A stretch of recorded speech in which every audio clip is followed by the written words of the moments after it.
வணக்கம். தேவி அம்மா சமையல். இந்த ஒரு கஷாயம் போட போகிறோம். இந்த கஷாயம் வந்து இருமலுக்கு, சளிக்கு, காய்ச்சலுக்கு 3 பேர்த்துக்கும் குடிச்சுக்கலாம். அதுக்கு தேவையான பொருட்கள்: காய்ச்சலுக்கு, சளிக்கு ஒரு கஷாயம் போட போகிறேன்.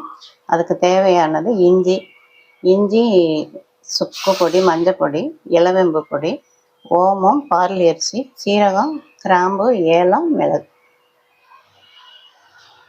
கேமரா பார்க்காதீங்க. அடுப்பை ஆன் பண்ணுறேன்.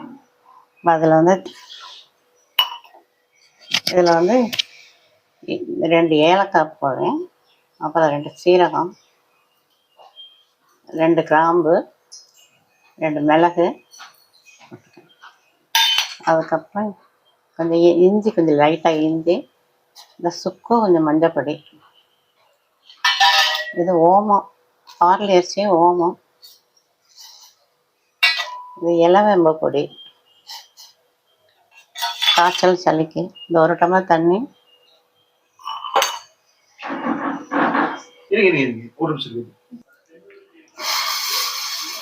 ஒரு 2 டம்ளர் தண்ணி ஊற்றிருக்கேன். ஒரு 5 நிமிஷம் கொஞ்சம் கொதிக்கட்டும்.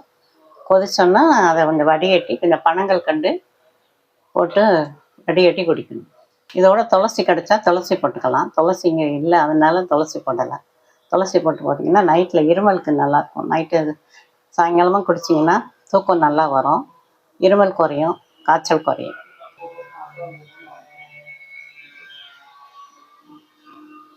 நல்லா கொதி வந்துடுச்சு, நல்லா கொதிச்சிடுச்சு. கொஞ்சம் ஆறிடுச்சுங்க. கொஞ்சம் வடிகட்டி ஆற வச்சிடும். 1 டம்ளர் ஆற இந்த கஷாயம் போட்டு வடிகட்டிட்டோம்.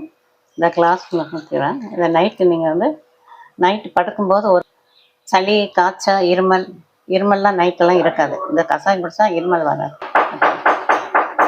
நீங்களும் இந்த கஷாயத்தை போட்டு குடிச்சு பாருங்கள். காய்ச்சல் இருக்கவங்க, இருமல் ஜாஸ்தியாக இருக்கிறவங்க இந்த கஷாயத்தை குடிங்க. நைட்டு இருமல் தூங்கும்போது குடிச்சிங்கன்னா இருமல் நைட்டெல்லாம் வராது.